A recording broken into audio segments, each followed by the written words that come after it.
Alas 5 Gs na, 1 Western Visayas na. Alas 5 Gs na, 1 Western Visayas na.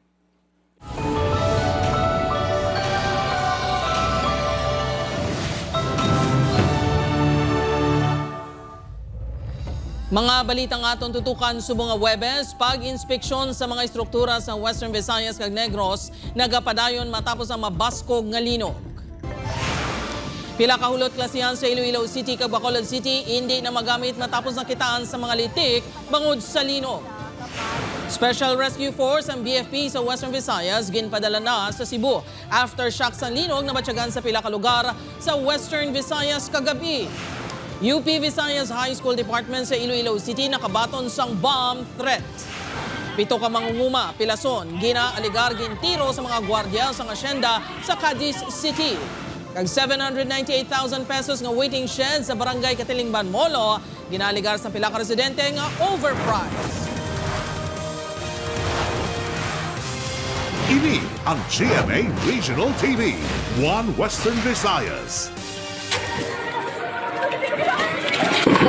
Oh my God, Lord. Lord, langit. Barok. Gawas. Maayong hapon Western Visayas kag Negros Occidental, pila ka classrooms sa Iloilo kag Bacolod City nakitaan sang litik bangod sang linog. Apektado nga learners ginpaidalom sa alternative delivery mode. Si Kim Salinas nakatutok. Naglabot na sa 72 ka mga individual ang napatay matapos magluntad ang magnitude 6.9 nga linog sa Cebu. Ini ang base sa datos ng Office of Civil Defense Central Visayas. Magluwas ni 200 man ang nalista nga napilasan. Sa Western Visayas, nagbalik na ang in-person classes sa mga balutuan subong adlaw. Ini matapos ginrekomendar nga safe na for occupancy ang kalabanan nga hulot klasihan.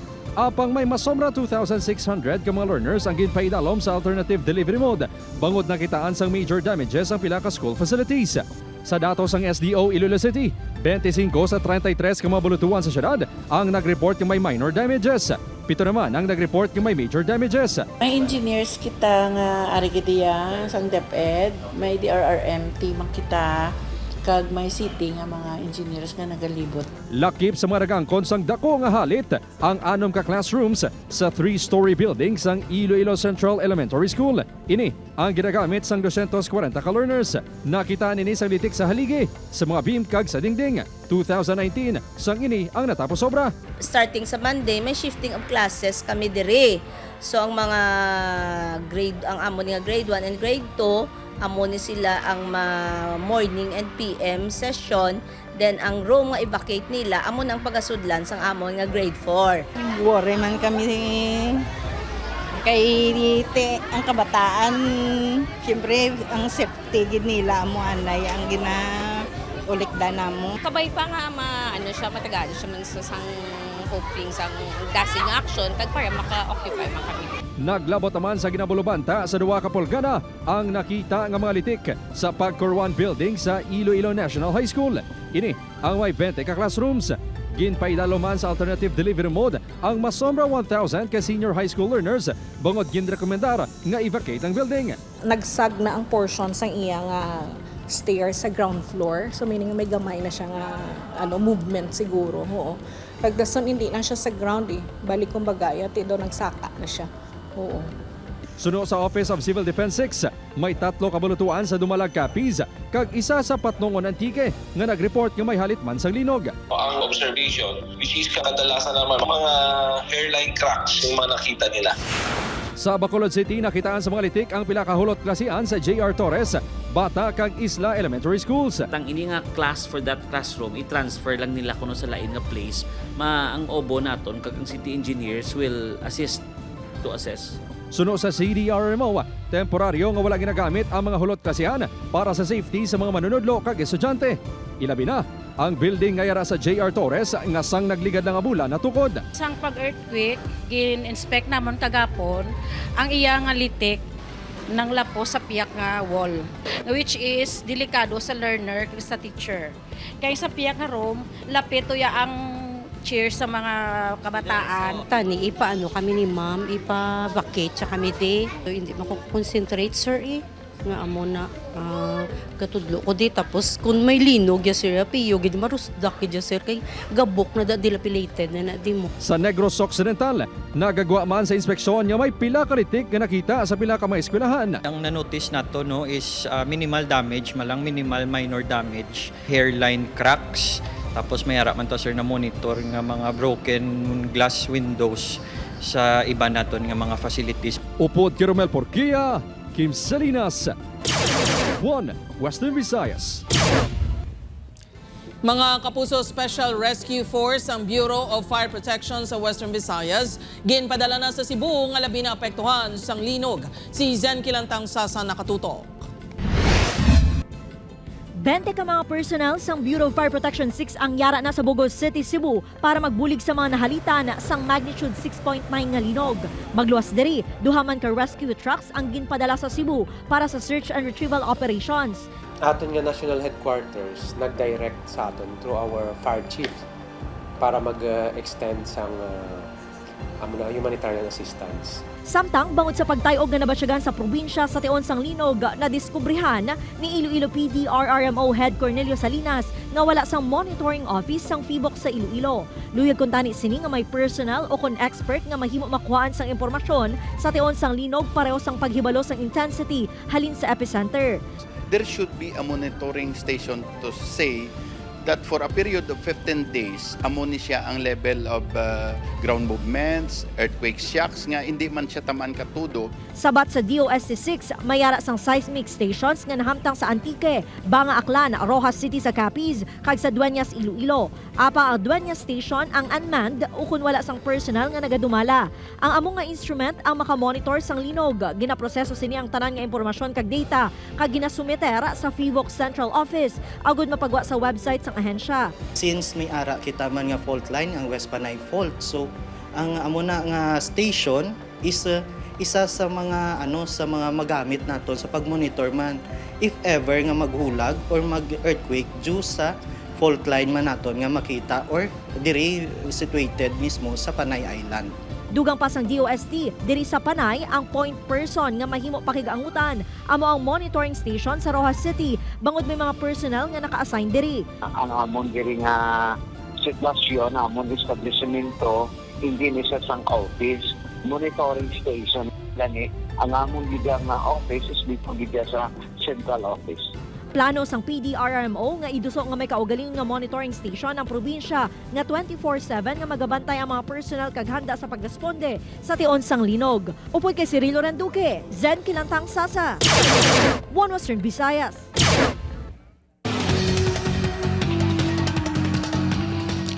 Para sa dugang nga mga balita sa Negros kag Panay, mangin kaupod ta si Adrian Prietos. Adrian?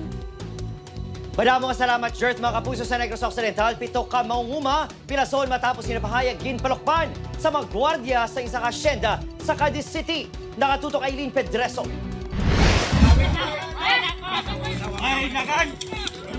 Sa sining nga video, makita nga nagasinggitan ang pila ka mga mangunguma. Amat-amat nga nagpalapit sa ila ang mga armado nga lalaki. Matiun-tiun pa, may kumusyon nga nagluntad kag nabatian ang asod-asod nga lupok.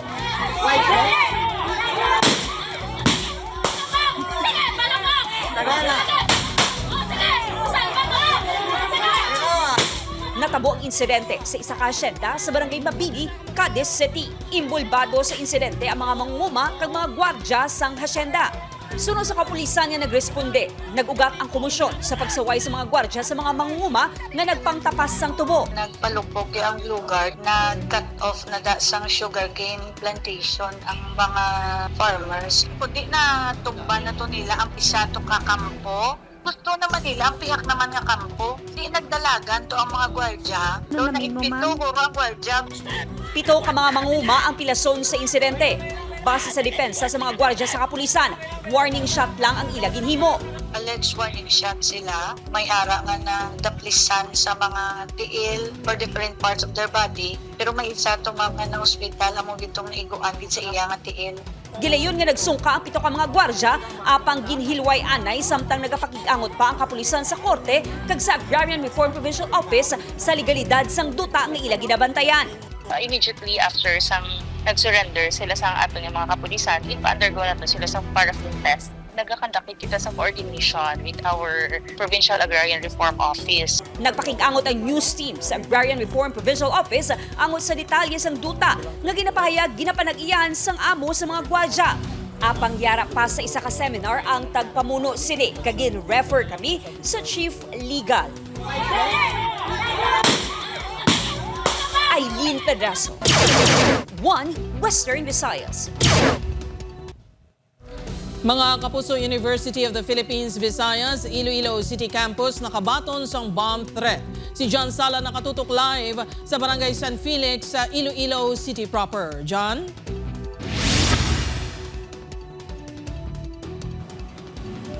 Jert, importante ang seguridad sa mga estudyante kag personnel para sa tagdumalahan sa UP Visayas. Ganyan na puhag ang UP Visayas community kay inas ang kaagahon sa makabaton sila sa bomb threat. Bomb alert, evacuate now. Ini ang makatulublang nga mensahe nga nabaton sa pila ka mga estudyante kag school officials sa University of the Philippines Visayas Iloilo City Campus kay inas ang kaagahon. Naghalin ang mensahe sa social media account ng isa ka grade 12 student sa Bulutuan. Ginapahayag nga na-hack ang account sini. Ang mensahe nga ginpadalang yara sa dumuluong nga lengguwahe. Sa pagpangusisa sa university officials, halin pa kahapon sang hindi na ma-access ang estudyante ang iya social media account. 5 o'clock in the morning, I checked on her Facebook account. And a few minutes later, paglantaw ko lang sa iyang Facebook account, may nagawa nga message sa akon, gina-translate bala into bomb alert, get out now. So, na-alarm magid ang tanan. Gilayon yung ginkansilar ang klase kagin pagwa ang mga nagatinira sa dorm sa sulod sang campus. Subong man ang yara sa College of Management. This is a serious issue and the administration acted on it by asking especially for the help of our proper authorities, no, para nga ma-clear ang area. We will also extend help sa aton nga grade 12 student nga nahack ang account to clear also her name. Pasado alas 12 sang hapon sang gideklarar sang PNP Explosives and Ordnance Division nga cleared kag wala sang bomba sa universidad. Awa ng Diyos ma'am, clear out naman po namin yung area na sa high school department doon nang naka-focus ay mabuti na lang din at may ginawa na mabilisang action yung taga-UP. Insige naman yung pabalik sa tagdumalahan sa universidad ang mga estudyante nga naga-dorm kag mga construction worker nga naga-obra sa sulod sa campus. Magabalik sa normal ang opisina kag klase sa Universidad buwas. Magapakig-angot man ang tagdumalahan sa Cybercrime Division sang PRO6 sa posible pagtumod sa nag-hack sa account sang estudyante.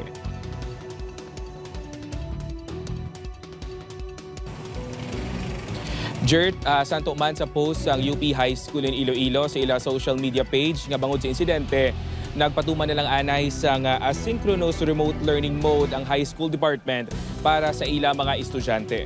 Jert? Madam again nga salamat sa detalye, Kapuso John Sala. Sa iban pang balita, waiting shed sa Barangay Katilingban, Molo nga nagabalor sang halos 800,000 pesos ginakwestiyon sa mga residente. Si Kim Salinas nakatuto. Overpriced? Ini ang pamangkot sang pila ka mga residente kag nagagamit sang waiting shed sa Barangay Katilingban, Molo. Ang proyekto ang nagabalor sang 798,525 pesos. Ini ang ginimplementar sang Iloilo City Engineers Office. Sunod sa residente nga si Romeo sa pagbanta sini 300 to 400,000 pesos lang ang balor sang waiting shed. Pang kwarta lang na. Kung nakagamay sa project, malambot sa muna. Lapit-lapit na sa 1 milyon. Para kay Jing at tricycle driver, uyang lang kag daya para sa ilang mga pamuluyo kung matuod nga overpriced ang proyekto. Dako man mabuli jay uyang sa sang kwarta. Palario ng kang managabalayad tax hindi bla. Base sa buletin sang proyekto, 25 calendar days ang pagpaobra sini. Apang wala man nabutang kung saan o ini nagsugod kag ang completion date sini. Suno kay punong barangay Juliet Ardenio.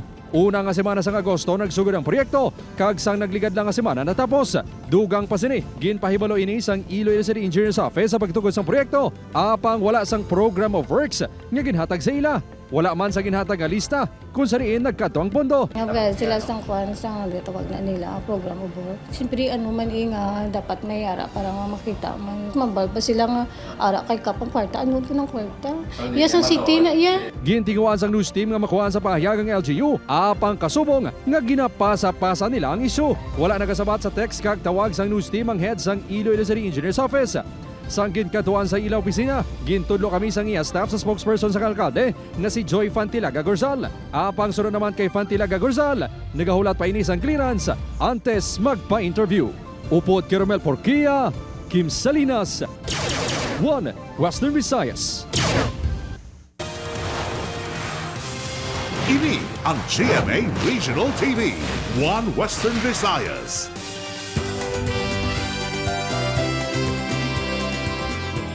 O exciting mga puso, 46 Mascara Festival ginbuksan na. Mga bisita excited na sa highlights sang kahiwatan. Nakatutok kay Lynn Pedreso. 6, 5, 4, 3, 2, 1! Nagtililipon sa Bacolod City Government Center grounds sa mga Bacolodon kag bisita kung sariin opisyal na nga ginbuksan ang 46 Mascara Festival.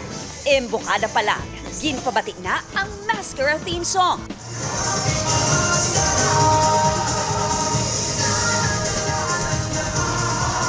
Pero ang highlight, amo ang patilaw nga performance ng arena and street dance contingents. Para sa pila ka mga bisita, worth it kuno ang inoras nga hulat, bangod na ba siya ganagit ang Mascara fever. Mas masadya pag ito mas Mascara Festival 2025. Excited na. Excited again! Natapos ang grand opening, pinaagi sa isa ka grande na fireworks display. Upod kay Reynald Castillo ay Dean Pedraso. 1 Western Visayas.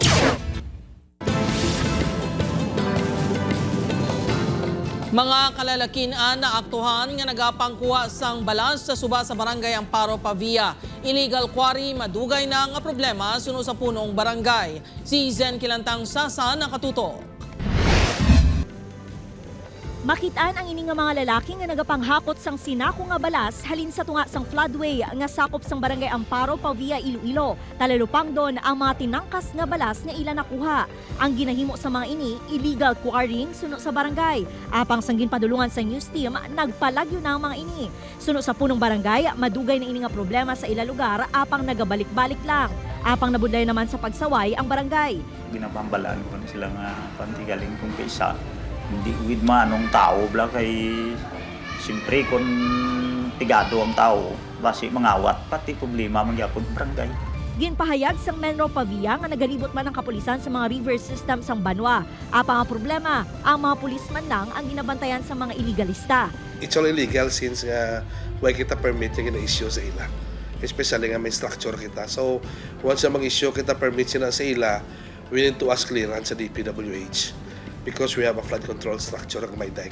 Suno sa Menro, makabig na small-scale miners ang mga iligalista. Kung kaisa, may mga truck pa nga nagasulod sa pag-pick up sang balas. Peligro naman kuno ang dalas ng illegal quarry sa kasubaan sang Pavia. Ang una sila nila is may mga bata nakakalumos. So isa epekto. Ikaduha sila kung mag-extract sila within sa iya foundation. So aton foundation from time to time, weekend. So ang mga na-cause ang collapse ang aton yung foundation, kag-collapse ang aton yung dike. Ang madakpan nga iligalista, pagamultahan kag kumpiskahon ang ila kagamitan. Kinatagan sa warning. Kung sa sunod na, makita ko naman sila, may mga record naman din sila. Ang pagkatakot pa sila with coordination sa tungan ni Roma. Consider ako na naka-social issue, kaya makita ano ko na naka-protect. They will go back, so they will go back. Because, mag-aangkin namin na natin ako sa ako mo lang niamon mo. No? Pero sa matuoran sila na inyara mo na sila na mga ginasuplayan na tig-city, which is why may mga multi-grabo may ano na sila na may na-track. Upod kay Cirilo Randuque, Zen Kilantang Sasa, 1 Western Visayas.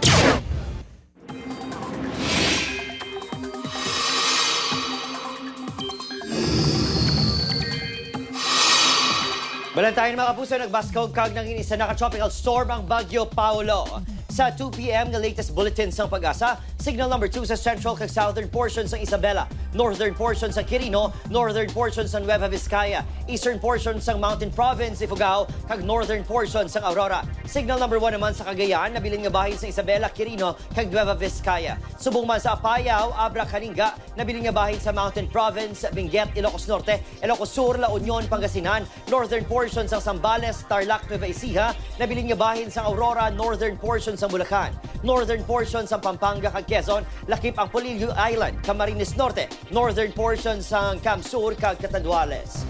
Mga pusuli nasipatan ang sentro ng Baguio Paulo, masobra 5 kilometro ang kalayoon sa nasilangan sa Infanta, Quezon. Sa latest track, posible ini mag-igo sa Isabela o kon Aurora sa Buas. Saga, kag pwede magwa sa PAR sa Sabado. Pwede pa magbago gani magbantay lang sa updates. Magluwas sa Baguio Paulo, magdalaman sang ulan sa pinakabahin sang pungsod ang thunderstorms sa epekto sa easterlies. Base sa datos sa Metro Weather, may mga lapta-lapta ulan sa Panay Island kag Negros Island region. Mga kapuso, pila ka tricycle driver kag pasahero nagakabalaka sa poste nga nagahilay sa Quintin Salas Haro. Si Zen Kilantang Sasa nakatuto.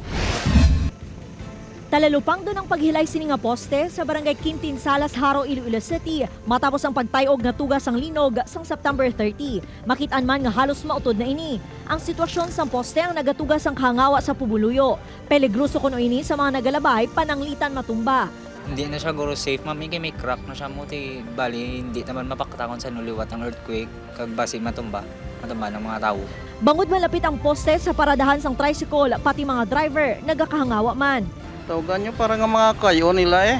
Luyag man sa mga pasahero nga gilayon ini nga maaksyonan. Ang poste ang ginapanag-iyahan sang telecommunications company. Ginpalabot sa news team sa kumpanya ang sitwasyon sini. Nagpasalig ini nga gilayon nga maghihimo sang aksyon. Subong nga hapon, ginpadulungan sa mga personnel sang telco ang lugar, agud inspeksyonon. Iga-schedule naman ang pagkayos sang poste, agud malikawan ang aksidente. Upod kay Cirilo Randuque, Zen Kilantang Sasa, One Western Visayas.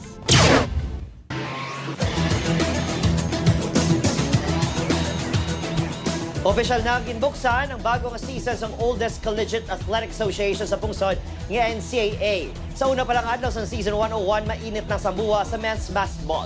Si Julius Bilacaol nakatutok.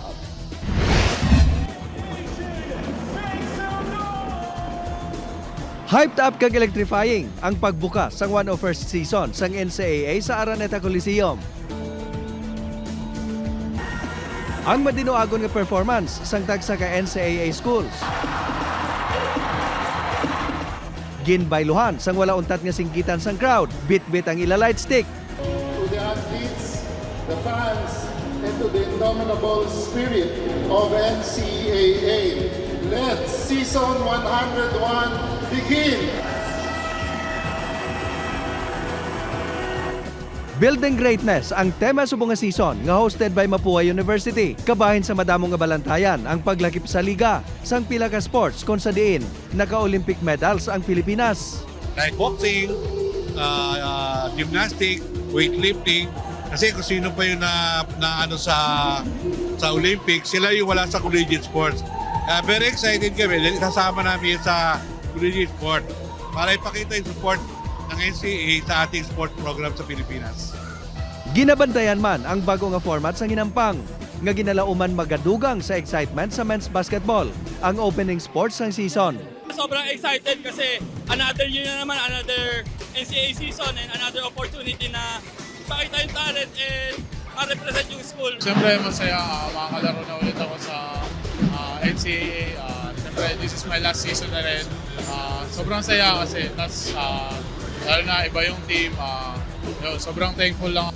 Pagkatapos ang opening ceremony, nag-engkwentrohanay sa first game of the season ang defending champion nga Mapua Cardinals kag Lyceum Pirates. Kung sa diin, nagpangibabaw ang Cardinals sa isa lang kapunto nga abanse, 90-89. Sa second game, ginlutos naman sa San Beda Red Lions ang Benel Blazers sa score nga 96-85. Julius Bilacaol, One Western Visayas.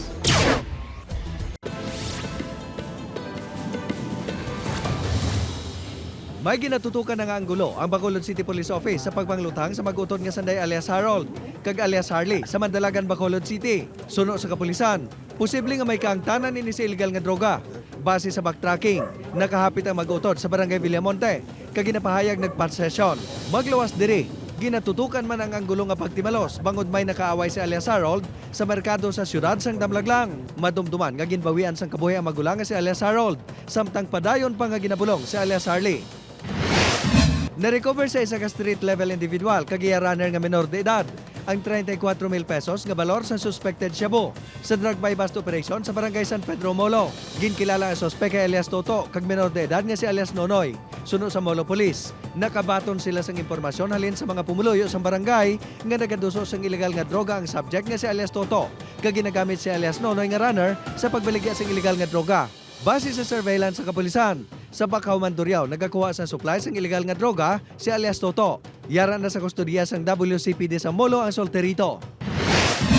Arestado ang 45 anyos nga si alias Stephen, empleyado sang batching plant sa Barangay Pulo Maestra Vita Oton, kag residente sa Barangay Poblasyon President Rojas Capiz. Suno sa Oton MPS, nakabaton sila sang impormasyon halin sa tagdumalahan sa batching plant nga siyam sa napulo nila ka mga empleyado ang nagpositibo sa ilaging patigayon nga drug test. Gani sang nag-investigar ang kapulisan, nagwa nga si Stephen ang ginaaligar source sang droga sa iyang mga kaupdanan. Nakuha sa subject ang ginabulubanta 30 gramos sa suspected shabu nga nagabalor sang 102,000 pesos. Ginpanginwala naman sang suspect ang aligasyon batok sa iya.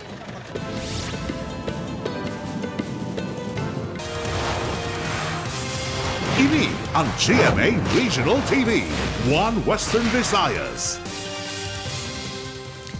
Mga kapuso, subong nga Burr Months, kilalahon ta ang kapisan sa mga street sweeper nga nagapabilin sang katinlo sa mga dalanon sa pagtutok ni Aileen Pedreso.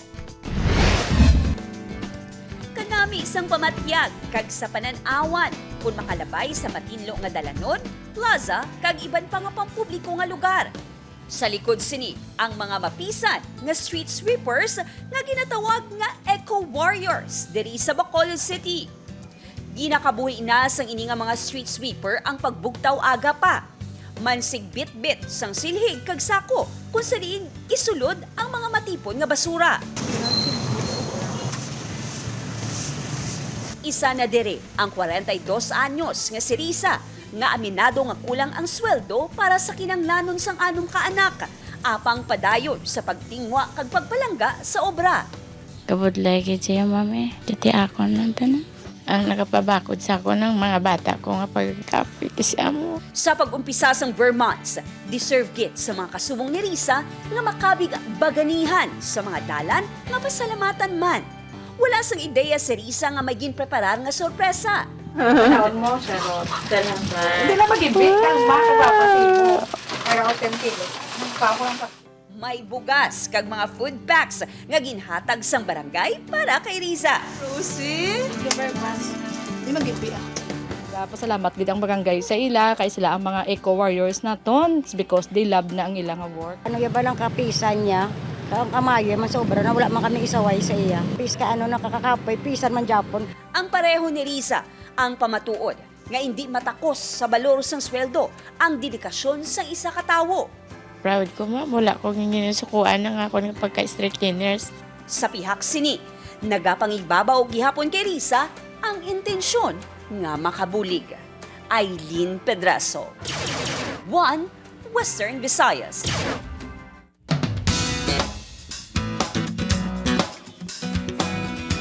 Mga puso, ari na dapat mantayan sa Encantadia Chronicles Sangre.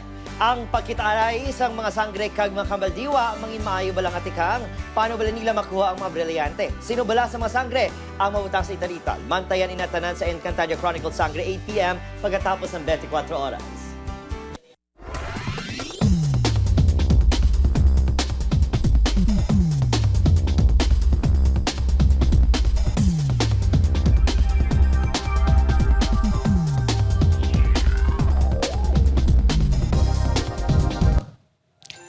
Mga kapuso, 84 days na lang, Pasko na. Mahimo nyo malantaw ang ini nga episode sa GMA Regional TV official website, www.gmaregionaltv.com. Pwede man mabisita kag i-click ang subscribe button sa GMA Regional TV official YouTube channel para sa mga updated nga balita. Sa aton mga kapuso, diri sa Western Visayas kag Negros Occidental, subong man sa aton mga kapuso abroad. Madamo gid nga salamat sa pagtutok. Mag-isa kita kag ibalo ng mga balita tungod local news matters. Ako si Gertrude Charlatan, ini ang One Western Visayas, bugos nga puwersa para sa mas dako nga misyon kag mas masangkad nga pagserbisyo sa pungsod.